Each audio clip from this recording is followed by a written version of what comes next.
Hello friends, I, Mr. Vishal Shah, Assistant Professor, Krishna Institute of Pharmacy, Karad, once again welcome you all to this my YouTube channel. Today we are going to discuss about the one of the important point of the medicinal chemistry subject, that is the biosynthesis and metabolism of the catecholamines. In previous few videos we have covered the different subjects related to the pharmaceutical chemistry. If you have not watched my previous videos, you can watch my previous videos also, and if you like the content of this my YouTube channel, please like my videos, share with your friends and subscribe to my YouTube channel.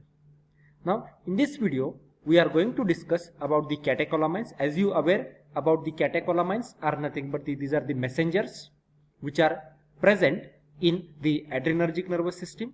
As far as the autonomic nervous system is concerned, this autonomic nervous system is divided into two parts.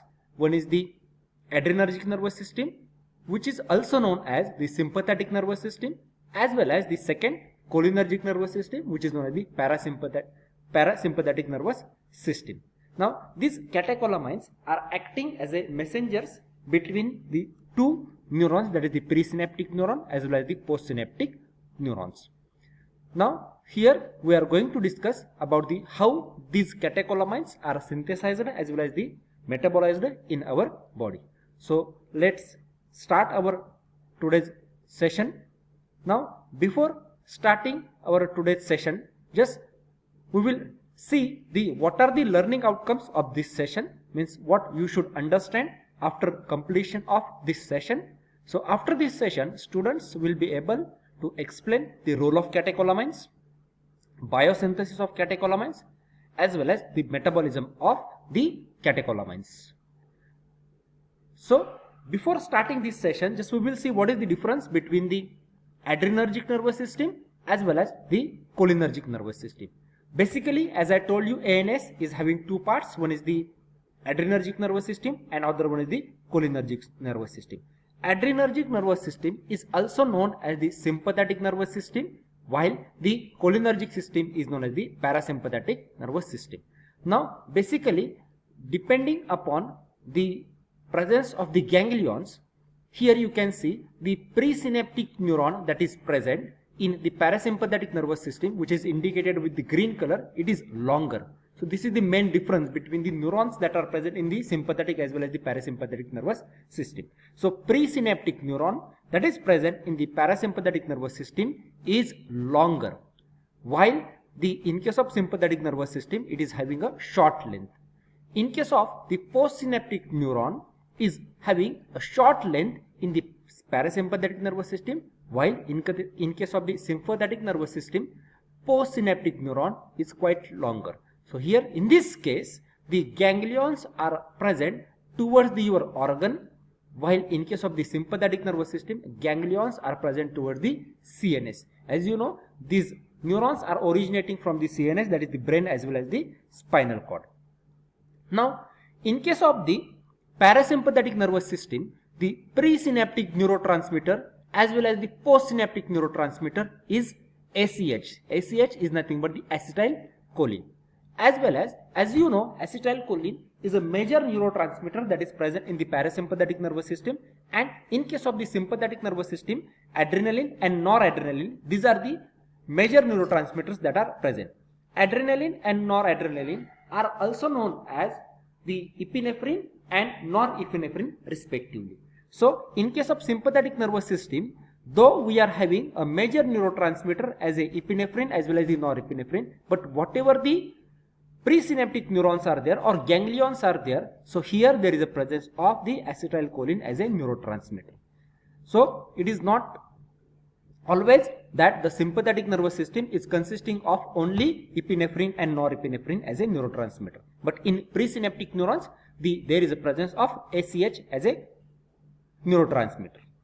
Now this is the basic and small difference between the sympathetic nervous system as well as the parasympathetic nervous system. Another thing, as you know, that sympathetic nervous system as well as the parasympathetic nervous system, they produces effects which are opposite to each other. That's why homeostasis or the balance between the body is maintained. Now we'll start with the how the biosynthesis of this catecholamine is carried out. Now, as you see here, what is the meaning of catecholamine? It is made up of two words. One is the catechol and other one is the amine. We are familiar with the amine. And what is the meaning of catechol? Catechol is nothing but the phenolic group which is present. So, two OH groups, when they are present on benzene ring at the ortho position, that structure is known as the catechol. Okay. Now, all catecholamines are synthesized in our body from the tyrosine. Tyrosine is amino acid. So, here tyrosine, with the help of the tyrosine hydroxylase, which is enzyme, it will be converted into the levodopa, where we are going to place a hydroxyl group at this particular position. Now, as I said, this particular structure is known as the catechol, and the combination of catechol with amine is known as the catecholamine.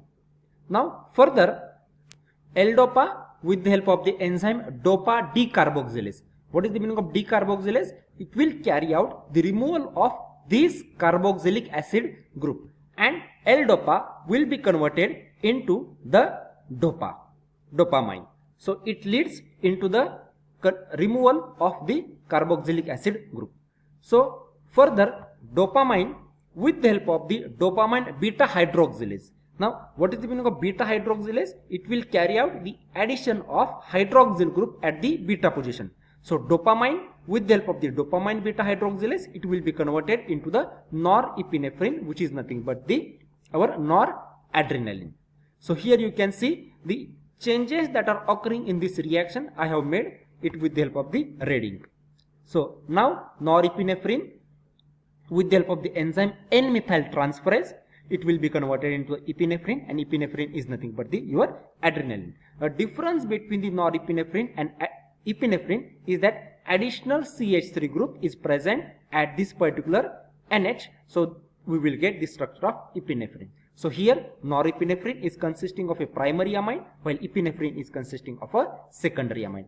All these reactions that are occurring in the presynaptic neuron, how these reactions or the biosynthesis is carried out, we can see with the help of this particular diagram also. First, tyrosine which is present outside the presynaptic neuron. Here you can see this neuron is known as the presynaptic neuron. This is the gap between both the neurons, that is known as the synaptic cleft, and this is your postsynaptic neuron. So, tyrosine which is present outside the presynaptic neuron, whenever there is a requirement, it enters into our presynaptic neuron, from which here with the help of the tyrosine hydroxylase, it will be converted into the L-dopa. Further, L-dopa, as I shown in last slide, with the help of the dopa decarboxylase, it will be converted into the dopamine. Now, this dopamine enters into this particular storage vesicles. These green colored circles indicate the storage vesicles, where inside storage vesicles, dopamine will be converted into the noradrenaline with the help of the dopamine beta hydroxylase. And whenever there is a requirement is there, when there is a concentration of noradrenaline is less, it will be released from the storage vesicles and it will enter into the synaptic cleft, where it will attach to the adrenergic receptors. Like as we know, there are two different types of the adrenergic receptors. One is the alpha and other one is the beta. So, noradrenaline will attach to the alpha receptor. It will produce whatever the significant effects that are required. For example, on a heart, it will carry out the increase in it will show the positive inotropic and positive chronotropic effect, due to which blood pressure will be increased. After or once the action of noradrenaline is shown, next what happens, whatever the remaining concentration of noradrenaline is there, so that it will bind to the alpha 2 receptors, and due to which what happens, the body will carry out or it will stop the release of this noradrenaline from the synaptic cleft. Means once the action of that noradrenaline is produced, whatever the effect that we get, that action of that particular noradrenaline should be stopped. So there are two ways are there. Either the further noradrenaline is not released from our body. Also, whatever the released noradrenaline that is present in the synaptic cleft, it will be metabolized with the help of the two enzymes that are responsible for the metabolism of the noradrenaline. One is the COMT, that is known as the catechol O-methyl transferase. Catechol O-methyl transferase will convert noradrenaline into the normetanephrine, or the some amount of noradrenaline that is present in the our synaptic cleft, it will be taken back into the presynaptic neuron, and that will be metabolized with the help of the monoamino oxidase, and it will be converted into the Dobgal. In detail, we will see that metabolism in the next video. So in this way, biosynthesis and the metabolism of that noradrenaline as well as the adrenaline is carried out. Now we will see how the metabolism of catecholamine is carried out. As I said, that epinephrine and norepinephrine, once they are stored or once they produce their action, they will be metabolized with the help of the two enzymes. One is the monoamino oxidase, and other one is the catechol O-methyl transferase. Now first, epinephrine and norepinephrine, with the help of the monoamino oxidase, they will be converted into the Dobgal. So here, monoamino oxidase, what they will do, they will carry out the oxidation of the amino functional group, oxidative deamination. So amino group will be removed and it will be converted into the aldehydic functional group. Further, there is a second enzyme, that is the COMT, will carry out the metabolism of epinephrine to the metanephrine, that is the whatever this particular hydroxyl group is there. So catechol O-methyl transferase means what? It will transfer a methyl group to the hydroxyl group, and due to which catechol structure will be changed and it will be metabolized to the metanephrine, and the norepinephrine will be converted into the normetanephrine. Also, further, the Dobgal will be converted into the 3,4-dihydroxyphenylene glycol, which is further converted into the vanillyl mandelic acid.